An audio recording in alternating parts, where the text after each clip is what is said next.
Hello, dear foodie friends, and welcome to Kitchen Chat. I'm your host, Margaret McSweeney, and I'm so delighted for you to meet our guest today, Sri Rao, the author of Bollywood Kitchen. It is such a fun celebration about Indian cuisine, and I love how you're pairing film and food. What inspired you? Well, everyone loves dinner and a movie, right? So this is my version of dinner and a movie using Bollywood films. So Bollywood, as many people are aware, is the Indian film industry, and it gets its name from Hollywood in Bombay. So Bollywood, putting those two words together.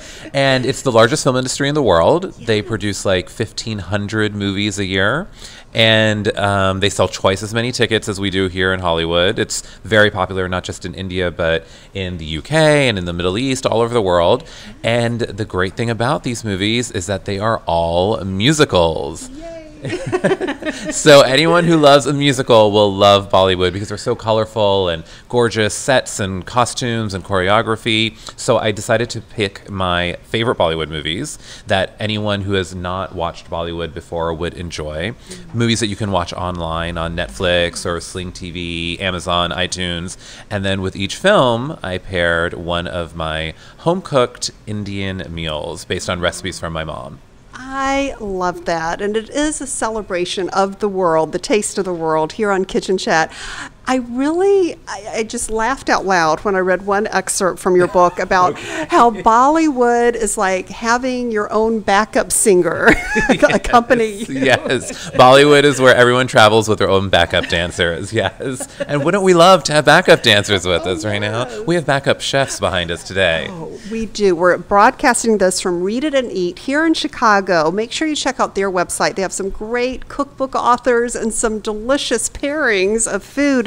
And we'll give you a sneak peek behind the kitchen soon. But first, we want to talk about these wonderful pairings and just to have a greater appreciation of just this love of all things Bollywood in India. What was the beginning of this? So I was born and raised in a small town in Pennsylvania, of all places. And when I was growing up, there were very few Indian families around. I was pretty much the only non-white kid in my high school. And so the only ways that I was connected to my Indian tradition, my parents are from India, the only way that I connected to my culture and my heritage were through the wonderful meals that my mom would prepare every night at 6 o'clock for dinner. And I loved eating that food.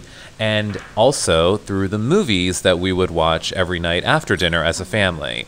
And so these Bollywood movies that my parents would play on our VCR at home, that's how I learned the language, that's how I learned the music and the culture and so much about India since I've only been there a handful of times in my entire life. And I love, too, how it really is so timely, this book, because there is such a great Indian influence. Yeah, I'm really excited. I feel like we're at a moment right now in America where people are really appreciating Indian culture. And so I'm sure there are a lot of people that love yoga, that are trying meditation, all of these things that come from my culture that people are discovering is a really healthy way of living.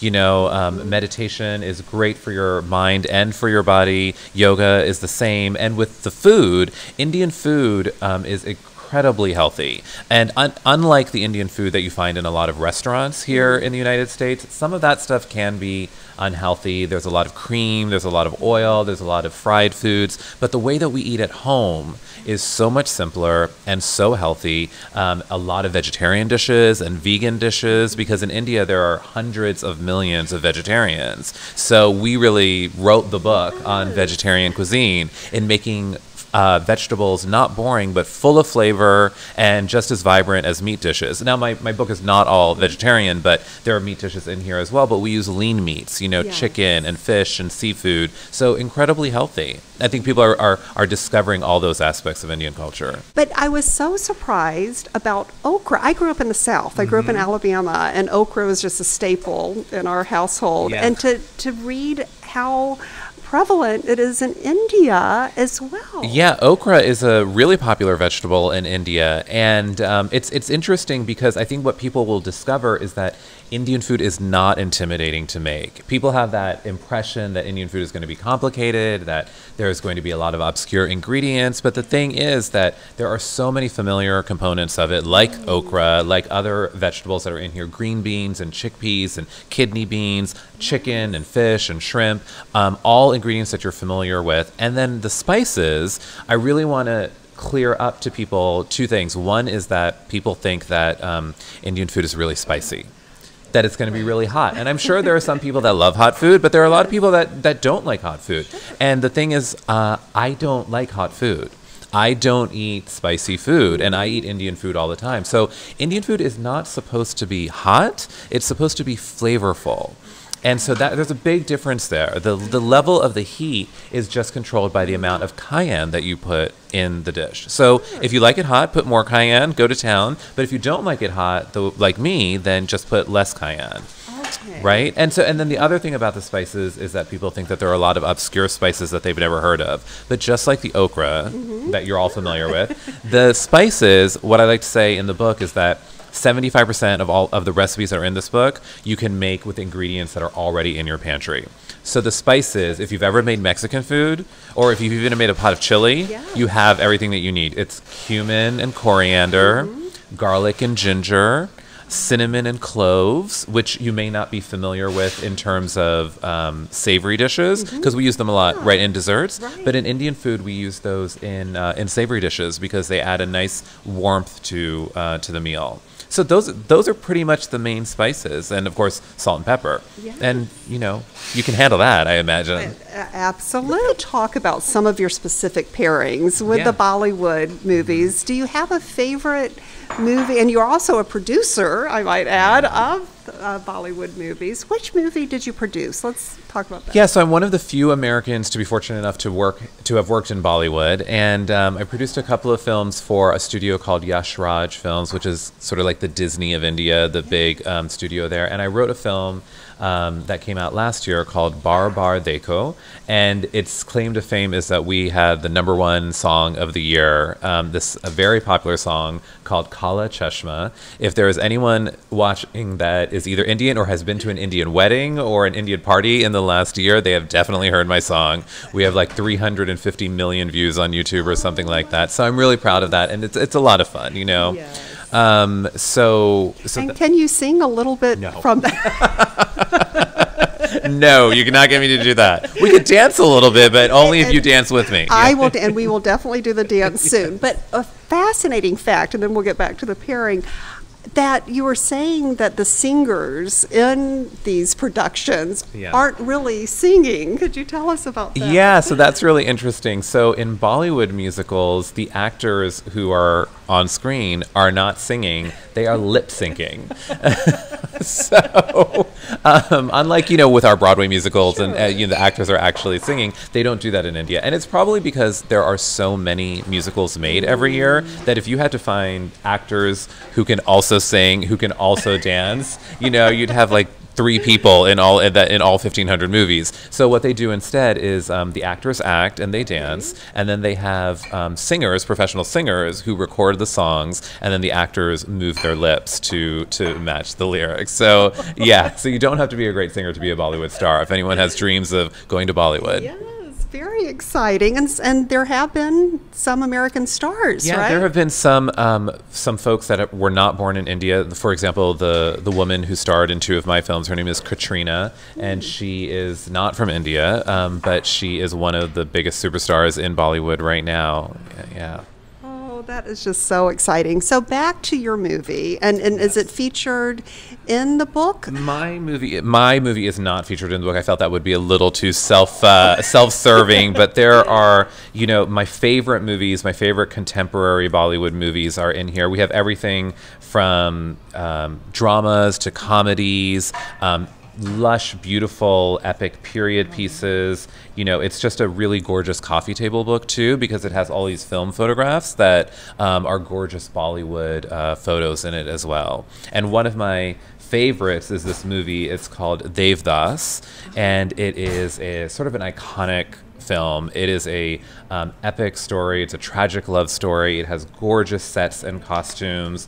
It's based on a novel, and every Indian has seen this movie. It's sort of like the Gone with the Wind of Bollywood, right? And so with this, I wanted to pair a really lush, flavorful dinner that is also one of my favorites. Yes. So I paired with it a dish called keema, which is a ground beef curry.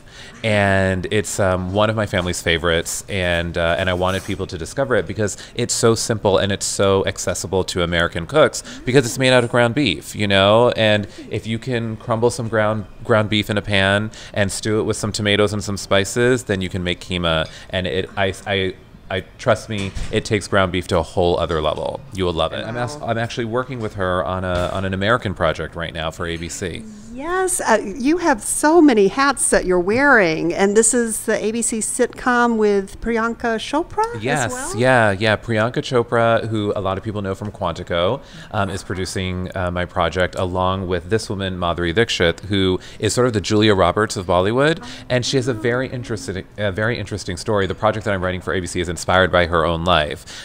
So she is an icon in Bollywood, and so at the height of her career, she quit, got married to an American doctor, and moved to suburban Denver. And none of her neighbors knew who she was. No one knew that they were, sharing, soccer carpools with this global superstar who had hundreds of millions of fans. None of her neighbors had any clue. And I always thought that was a really interesting concept for a story. And so I approached her, and we're developing that story for ABC as a comedy. How exciting. And I guess now we'll be pairing food and TV sitcoms as well. Yeah, exactly. Hopefully soon you can do that also. Yes, and I hope you'll feature some of the recipes on the show too. Yeah, I hope to. If enough people respond well to Bollywood Kitchen and like it, then who knows where we could go from here. Oh, now what are 3 tips you would give to the home chef who are trying to get their courage to expand their palate and make Indian cuisine at home? I'm a home cook also. I am not a trained chef. I actually have not even been cooking for that long. I just started cooking maybe about 5 or 6 years ago because I wanted to learn my mom's recipes and to be able to carry them on and to learn that tradition. So if I can do it, anyone can do it. That's the first thing I want to say. And in terms of 3 tips, I would say that instead of 3 tips, I'm going to say it's 3 steps. Okay. There are 3 steps to making any Indian dish. And you think that Indian food is really complicated, but it's not. It's not like French cuisine where the technique is really complicated, or Japanese cuisine where maybe it's very precise. Indian food is very forgiving. It's very easy, and the technique is 3 steps, okay? Okay. So the first step is you saute your onions. Right? Anyone can do that. Yes. A little bit of oil in a pan, you chop up an onion, you put it in there, and you just saute your onions. You get some nice deep color on them because that's the base for your flavor, for your curry, right? The second step is you throw in your spices. Okay. So we always throw in our spices in the beginning with the onion and with the oil because you want your spices to warm up and you want them to release their essential oils. You don't want to throw those spices in at the end whenever you're making anything. You want to throw them in the beginning because that's the way that you sort of wake up spices and bring out their full flavor.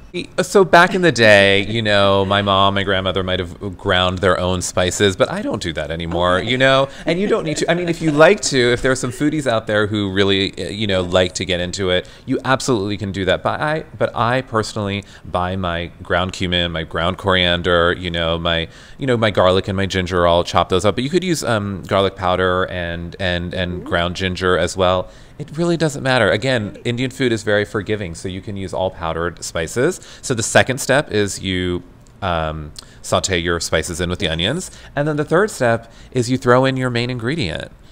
Whether it's chicken or whether it's vegetables, whatever it is, you throw it in, you stir it all up together, and then you let it simmer on a low heat on the stove. And that's essentially all you need to know to make Indian food. We're sort of warming up. And we get to the side. You can now picking up. In. You got it. There you go. That's it. You did great.